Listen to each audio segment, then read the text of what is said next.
Bismillahirrahmanirrahim. Assalamualaikum warahmatullahi wabarakatuh.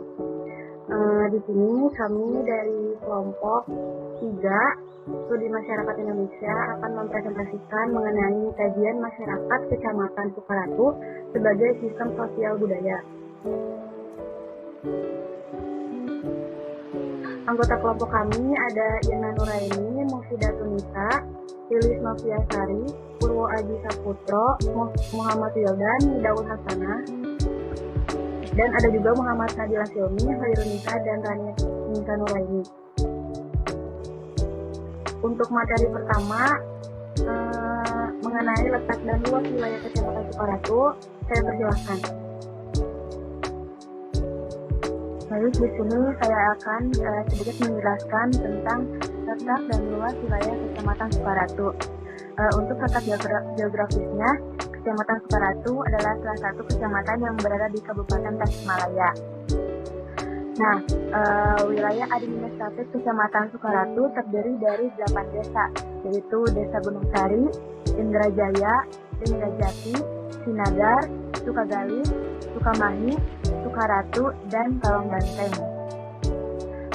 Secara administratif, batas-batas wilayah Kecamatan Sukaratu yaitu yang pertama sebelah utara Kecamatan Cisayong, Kota Tasikmalaya, kemudian sebelah timurnya itu Kecamatan Cisayong, Kota Tasikmalaya, sebelah selatannya itu Kecamatan Singaparna, Padakembang, dan Lewisari, dan sebelah baratnya Kecamatan Cigalontang, Kabupaten Tasikmalaya.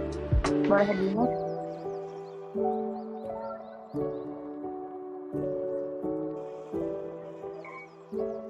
Nah, Kecamatan Sukaratu adalah salah satu kecamatan yang berada di Kabupaten Tasikmalaya dengan luas wilayah Kecamatan Sukaratu adalah 32,81 km persegi dan untuk ketinggiannya itu 524 meter dari permukaan air laut. Nah, untuk dataran tingginya itu di atas 500 mdpl di sebelah timur, kemudian perbukitan di sebelah barat, dan ketinggiannya itu 600 sampai 700 mdpl. Kecamatan Sukaratu mempunyai sebuah gunung berapi aktif yang terkenal di dunia akan kekuatan letusannya. Gunung tersebut bernama Gunung Galunggung. Dalam 1 tahun belakangan ini, yakni selama tahun 2019, tercatat di pos pengamatan Gunung Api Galunggung ada beberapa aktivitas Gunung Galunggung berupa gempa ataupun temperatur suhu. Selanjutnya saya kembalikan ke moderator. Terima kasih.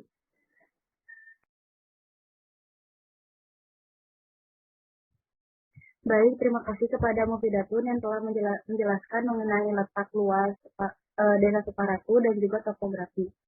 Lalu selanjutnya ada materi mengenai sumber daya alam dan keanekaragaman hayati. Saya persilahkan. Ya, terima kasih kepada moderator.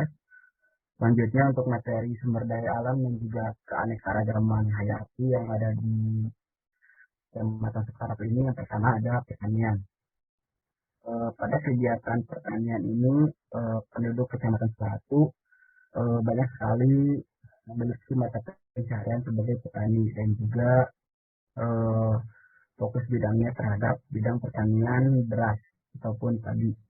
Nah, selain dari padi sendiri, berdasarkan catatan Dinas Pertanian Kecamatan Sukaratu, hasil pertanian lainnya ada tanaman jagung, ubi kayu, dan juga seperti sayur-sayuran dan juga buah-buahan.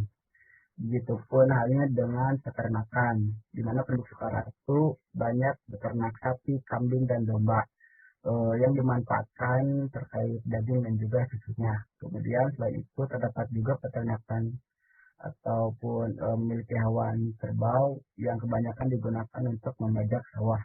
Kemudian yang kedua ada perkebunan. Menurut LMDH, yaitu Lembaga Masyarakat Desa Hutan, memiliki perencanaan yaitu menanam kopi dan juga buah-buahan. Penanaman kopi ini sudah berjalan dengan lahan 100 hektar dari total 130 hektar. Kemudian sisanya dari lahan itu sendiri akan ditanam pohon tegakan, kemudian buah-buahan lain seperti durian, jengkol, dan juga manggis. Dalam menggarap lahan ini, lembaga masyarakat desa hutan terdiri dari 69 orang anggota. Di sini pihak LMDH sendiri memprioritaskan kopi karena lahan di kaki Gunung Galunggung ini sangat cocok dengan tanaman kopi dan juga memiliki nilai ekonomi tinggi serta dapat dipanen setiap tahunnya. Next slide. Kemudian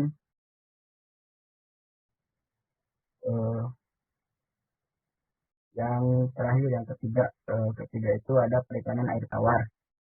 Di sini perikanan air tawar yang ada di Kecamatan Sukaratu ini yaitu memiliki komoditas ikan gurame. Hal ini dikarenakan Kecamatan Sukaratu sendiri dekat dengan aliran sungai yang berasal dari kaki Gunung Galunggung, yaitu Sungai Ciloseh, Sungai Cibanjaran, dan juga masih banyak sungai lainnya yang dihasilkan, di mana air yang dihasilkan itu cukup jernih dan juga bersih. Berdasarkan data yang ada, dapat dilihat jika Kecamatan Sukaratu ini merupakan kecamatan dengan penghasil benih tertinggi kedua setelah Kecamatan Sukaraja. Hal ini karena wilayah Sukaratu cocok dengan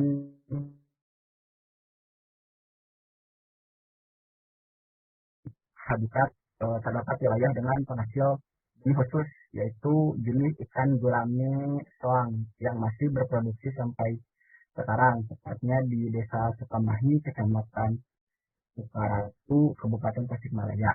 Nah, di sini dijelaskan bahwa ikan gurame ini merupakan salah satu komoditas perikanan yang cukup penting, karena apabila dilihat dari supply and demand-nya sendiri, permintaannya itu cukup besar dan harganya yang relatif tinggi dibandingkan dengan ikan air tawar yang lainnya. Ketersediaan ikan gurame juga di sini sangat mencukupi untuk permintaan pasar, karena ikan gurame juga cukup banyak dibudidayakan dan juga akan terus berproduksi oleh masyarakat di Kecamatan Sukaratu. Sekian yang dapat saya sampaikan. Saya kembalikan kembali kepada moderator. Baik, terima kasih kepada Muhammad Wildan yang telah menjelaskan mengenai sumber daya alam dan keanekaragaman hayati di Sukaratu. Selanjutnya, mengenai materi tingkat pendidikan, saya persilahkan. Ya, terima kasih. Hari ini saya akan menjelaskan mengenai tingkat pendidikan masyarakat Kecamatan Sukaratu, Tasikmalaya. Secara umumnya, pengertian dari pendidikan itu adalah suatu proses pembelajaran, pengetahuan, mulai penyerapan keterampilan dan kebiasaan sekumpulan manusia yang terutama adalah peserta didik yang diwariskan dari satu generasi ke generasi selanjutnya melalui pembelajaran, pengajaran, pelatihan, dan penelitian. Kemudian ada pengertian menurut Lestari dalam Wirawan 2016 adalah pendidikan merupakan suatu kegiatan seseorang dalam mengembangkan kemampuannya, sikap, bentuk, tingkah lakunya, baik untuk kehidupan masa yang akan datang, di mana melalui organisasi tertentu ataupun sikap terorganisasi. Nah, kemudian ada faktor-faktor untuk pendidikan, itu ada faktor internal, itu satu, adanya motivasi dalam menempuh pendidikan, kemudian ada dorongan dan kebutuhan wajib belajar. Yang ketiga ada kesanggupan dan kemampuan dalam membiayai proses pendidikan. Yang keempat ada antusiasme belajar anak. Dan ada faktor eksternal, yaitu adanya bantuan pendidikan, bantuan dana sekolah, kemudian ada ketentuan dan daya saing antar masyarakat. Nah, jika dilihat dari pengertian dan faktor-faktor penyelenggara pendidikan yang tadi itu, di Desa dan Kecamatan Sukaratu, Kabupaten Tasikmalaya ini merupakan sebuah kecamatan yang terletak di sebelah barat kota laut, terdiri dari beberapa desa yang telah disebutkan di awal tadi. Berikut ada data yang diperoleh dari BPS atau pendataan potensi desa pada tahun 2020. Ini diperbaca tercantum tersedianya sarana prasarana pendidikan. Nah, jumlah keseluruhan semua jenjang ini ada 82 sekolah dengan data detail antara lain PKPM itu secara PAUD atau yang sebelumnya, kemudian ada RA 15 sekolah, kemudian ada MI 11, kemudian ada sekolah dasar SD ada 22, kemudian SMP ada 10, MTS ada 6, kemudian SMA ada 3, kemudian FAS ada 6, kemudian SMK ada 4 jumlahnya. Nah, untuk jenjang pendidikan dasar, kemudian jumlah rasio antara pendidik dengan tenaga pendidik itu cenderung stabil dari tahun ke tahun, tidak terdapat perubahan yang sangat drastis. Kemudian selanjutnya untuk jenjang pendidikan menengah pertama atau SMP MTS itu juga stabil. Hal ini juga diikuti dengan banyaknya siswa dalam kelas dan lulusan angkatannya yang sama. Kemudian next slide. Nah, kemudian ada akses pendidikan. Akses pendidikan masyarakat ini terbilang mudah ke segala jenjang pendidikannya, dari yang jenjang awal, jenjang menengah hingga atas. Karena dalam satu kecamatan tersebut terdapat opsi yang lumayan banyak atau opsi pilihan bagi masyarakat di sana untuk menyekolahkan anaknya. Dan kemudian dalam hal keterjangkauan sekolahnya juga mudah untuk diakses. Kemudian terlebih lagi tidak hanya pendidikan formal yang SD, SMP atau SMA, kemudian pendidikan non-formalnya pun banyak dengan berdirinya beberapa pondok pesantren. Kemudian hingga bisa terbilang pemerataan pendidikannya cukup baik dan meningkat dilihat dari jumlah sekolah, jumlah siswa, tenaga pendidik, dan lulusannya yang tercantum dalam sumber yang saya sebutkan tadi itu di BPS Pendataan Potensi Desa tahun 2020. Sekian dari saya kembalikan ke Ibu Moderator. Baik, terima kasih kepada Purwaji yang telah menyampaikan materinya. Lalu di sini ada materi mengenai asal masyarakat Kecamatan Sukaratu. Saya persilahkan. Baik, terima kasih kepada moderator. Yang selanjutnya yaitu saya akan menjelaskan tentang asal-muasal masyarakat Kecamatan Sukaratu. Masyarakat Kecamatan Sukaratu itu merupakan suku asli Sunda yang berada di Kabupaten Tasikmalaya, di mana suku Sunda di Kecamatan Sukaratu itu tersebar di seluruh wilayah Sukaratu. Tersebarnya suku Sunda di Sukaratu karena wilayah tersebut berada di tanah Sunda, di mana hampir semua wilayah di Jawa Barat merupakan penduduk asli Sunda. Dengan adanya perkembangan zaman, masyarakat Kecamatan Sukaratu mengalami banyak perubahan, di mana banyak masyarakat pendatang yang menetap di Kecamatan Sukaratu. Perkembangan pun bukan hanya dalam kependudukan, tetapi di berbagai aspek seperti perilaku masyarakat, mata pencaharian masyarakatnya. Nah, masyarakat Sukaratu merupakan masyarakat yang masih kuat menghadapi nilai-nilai sehingga dalam aktivitasnya masih mengikuti terhadap norma-norma yang berlaku, baik norma agama maupun sosial yang berlaku di masyarakatnya. Nah, pelaksanaan keagamaan seperti pengajian masih terus berjalan karena pengajian di Kecamatan Sukaratu merupakan kegiatan masyarakat di Kecamatan Sukaratu yang berjalan dengan sangat baik. Tetapi masih banyak masyarakat yang tidak menaati norma yang diterapkan pada kehidupan sosial masyarakat di Kecamatan Sukaratu. Nah, perubahan norma yang ada di Sukaratu yaitu perubahan terhadap perilaku remaja di masyarakat yang meresahkan dengan remaja yang dikhawatirkan melakukan hal-hal yang meresahkan seperti judi, mabuk-mabukan, dan gaya busana yang semakin terbuka. Hal yang ditakutkan masyarakat terhadap remaja di Sukaratu yaitu pola perubahan pikiran dan pergaulan remaja dengan seiringnya melihat gaya hidup dari masyarakat yang melakukan wisata maupun pendatang. Karena Kecamatan Sukaratu memiliki berbagai tempat wisata seperti Cipanas Galunggung, di mana tempat wisata tersebut banyak berubah di kehidupan masyarakat. Lebih tepatnya di Desa Linggadjati. Selain dari perubahan norma, perubahan mata pencarian penduduk juga terjadi di Kecamatan Sukaratu. Beberapa penduduk yang semula menjadi petani beralih profesi sebagai pedagang dan menawarkan jasa karena memanfaatkan keadaan dengan adanya beberapa wisata di Kecamatan Sukaratu. Selain itu, beralihnya profesi masyarakat karena faktor lahan pertanian dijadikan pemukiman. Mungkin sekian dari saya kembalikan kepada moderator. Terima kasih. Baik, terima kasih kepada Ira Nuraini yang telah menyampaikan materinya mengenai asal masyarakat Sukaratu. Lalu yang selanjutnya, saya sendiri akan menyampaikan materi mengenai mata pencarian masyarakat Kecamatan Sukaratu. Mata pencarian Kecamatan Sukaratu yaitu bermayoritas petani dan peternak dengan daerah pertanian padi salah satu yang terbesar, yakni memproduksi 25.499 ton dengan luas tanam 4.811 hektar di tahun 2008. Sebagai daerah pertanian, maka hampir sebagian besar penduduknya bermata pencarian petani sebanyak 35%. Di Desa Sukaratu ini bermata pencarian bertani, beternak, ayam, dan itik. Lalu ada perikanan, yaitu ada ikan mas dan sejenisnya, berwira swasta dengan industri rumahan seperti tas dan perabotan rumah tangga. Di Desa Indrajaya bermata pencarian bercocok tanam dengan 11 kelompok tani, perikanan lele, dan sejenisnya. Dan ada pula beternak, ayam, bebek, dan sapi. Lalu ada pula berwira swasta dengan industri rumahan seperti tas dan mebel.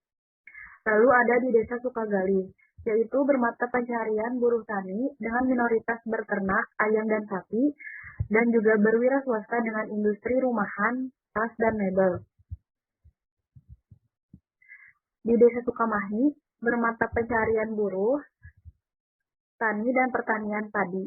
Ada pula perikanan, yaitu ada ikan mas, lele, dan sejenisnya, dan beternak, ayam, dan sapi.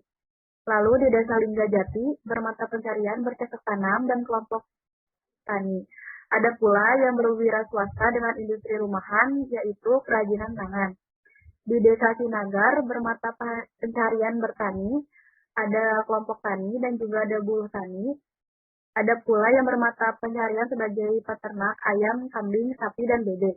Dan ada pula yang berwira swasta dengan industri rumahan tas. Untuk materi kesenian tradisional dan maknanya bagi masyarakat, saya persilahkan. Baik, terima kasih kepada moderator. Di sini saya akan menjelaskan mengenai kesenian tradisional dan maknanya bagi masyarakat daerah di Kecamatan Sukaratu. Nah, terdapat beberapa kesenian tradisional yang ada di Kecamatan Sukaratu, yaitu pencaksilat dan moralis. Yang pertama ada pencaksilat. Pencaksilat berasal dari dua kata, yaitu pencak dan silat. Istilah silat sendiri dikenal secara luas di Asia Tenggara, di mana kata pencak digunakan di Indonesia, khususnya Jawa, sementara kata silat digunakan di Sumatera, Semenanjung Malaya, dan Kalimantan.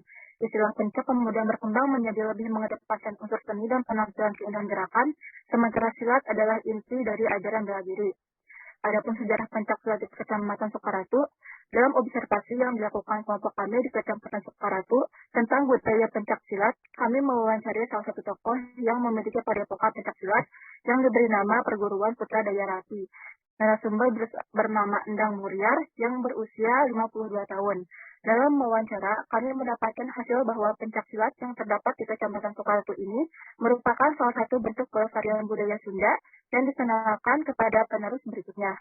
Berdirinya perguruan ini bermula oleh ayah dari narasumber dan kemudian diturun-temurunkan kepada beliau.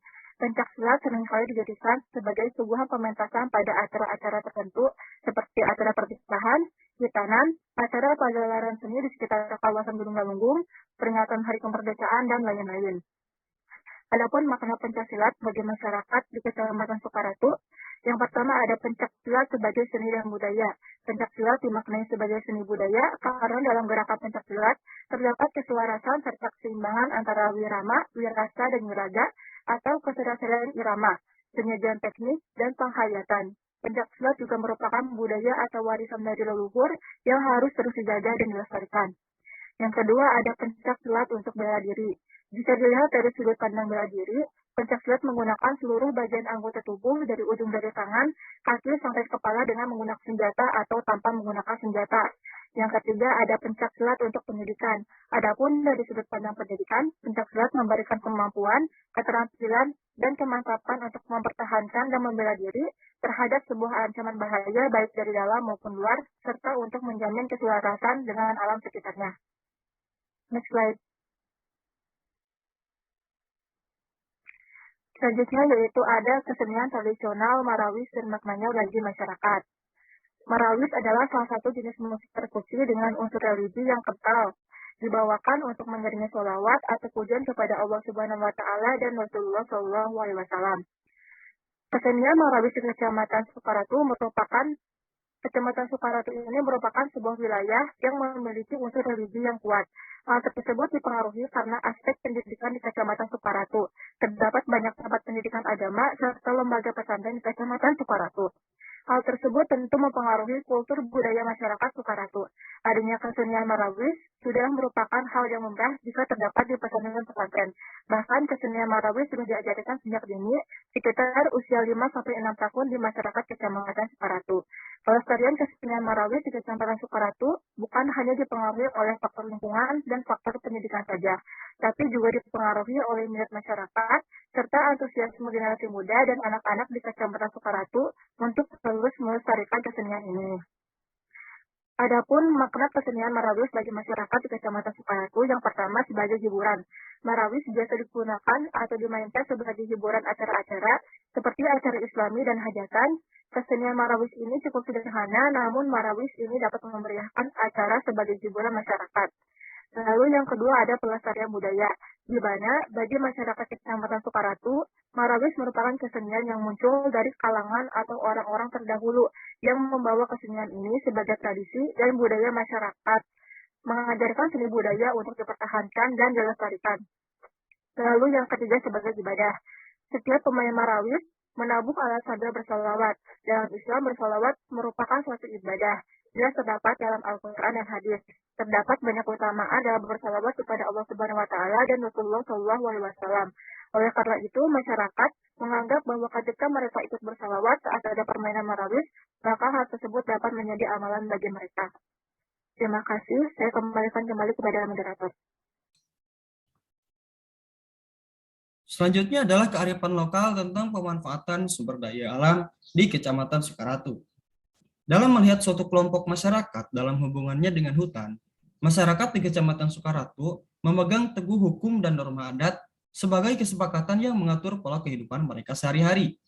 Tidak hanya mengatur pola kehidupan hubungan antar manusia saja, tetapi juga menjaga kearifan tradisional yang mengatur hubungan mereka dengan alam dan penggunaan sumber daya alamnya yang secara seimbang. Kehidupan masyarakat di Kecamatan Sukaratu merupakan masyarakat yang agraris dengan dibuktikannya banyaknya lahan yang dipergunakan sebagai lahan pertanian dan perkebunan yang dipergunakan dan diolah untuk menghasilkan nilai ekonomi yang bertujuan juga untuk memenuhi kebutuhan sehari-hari. Sebagai contoh, kayu bahan bangunan dan perkakas serta banyak jenis material lainnya yang digunakan dalam kebutuhan sehari-hari juga berasal dari hutan.